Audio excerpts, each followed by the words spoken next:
உங்க வீட்டுக்கு விருந்தாடி வந்தா இந்த மாதிரி ஒரு டிஃப்ரெண்டான பாயாசம் செஞ்சு அசத்திடலாம் வாங்க. இது பாத்தீங்கன்னா ரொம்பவே சூப்பரா ஒரு ஹெல்த்தியான பாயாசம் தான் சொல்லணும். நம்ம வழக்கம் போல எப்பவுமே சேமியாவும் ஜவ்வரிசியும் வச்சு பாயாசத்துக்கு ரெடி பண்ணுவோம். ஆனா இது வந்து கோதுமையில முற்றிலும் ரொம்ப ரொம்ப ஹெல்த்தான பாயாசங்க.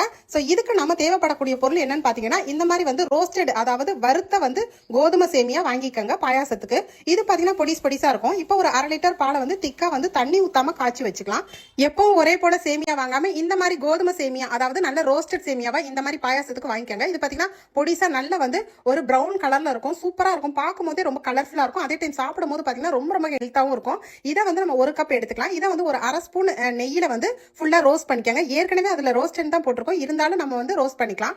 சோ கோதுமையில செய்யறதுனால வந்து சாப்பிடும் போது சத்தாவும் இருக்கும். விருந்தாளிகள் சாப்பிடும் போது இது ஒரு வித்தியாசமா டேஸ்டாவும் இருக்கும்.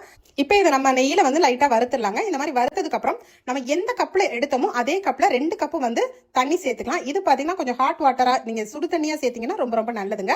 2 கப் சேர்த்ததுக்கு அப்புறம் சீக்கிரமே வந்து இந்த சேமியா வந்து நல்லா வந்து குருணையா அப்படி அழகா வந்து வெந்துருங்க.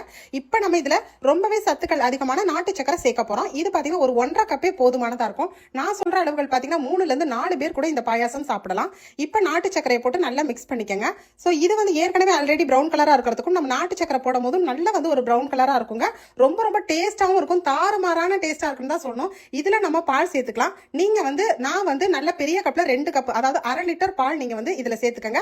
இதுவே பாத்தீங்கன்னா 3 பேர் வந்து சாப்பிடலாங்க தாராளமா. இப்ப நல்லா வந்து கலந்து விடுங்க.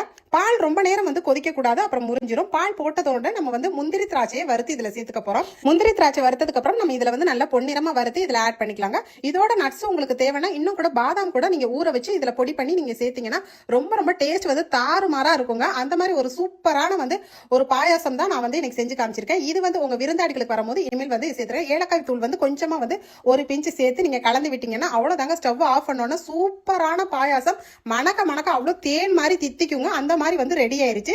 சோ அப்புறம் என்னங்க, இனிமேல் உங்க வீட்டுக்கு விருந்தாடி வந்தீங்கன்னா என்ன ஸ்வீட்டாவது செஞ்சு கொடுக்கணும்னு யோசனை பண்ணீங்கன்னா ஒரே ஒரு கப்பு வறுத்த கோதுமை சேமியா வச்சு இவ்வளவு ஒரு அல்டிமேட்டான டேஸ்ட்ல வந்து நீங்க ஒரு பால் பாயாசம் செஞ்சு கொடுத்து அசத்துங்க.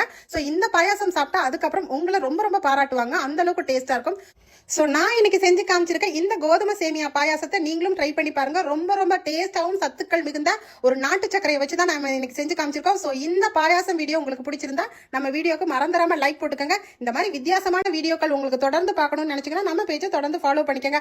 இன்னைக்கு நான் செஞ்சு காமிச்சிருக்கேன் இந்த யூஸ்ஃபுல்லான வித்தியாசமான பாயாசம் வீடியோவை உங்க ஃப்ரெண்ட்ஸ் அண்ட் ஃபேமிலி ரிலேட்டிவ்ஸ்க்கு இன்னைக்கு இப்பவே நிறைய ஷேர் பண்ணிக்கங்க. தேங்க்யூ. தேங்க்ஸ் ஃபார் வாட்சிங்.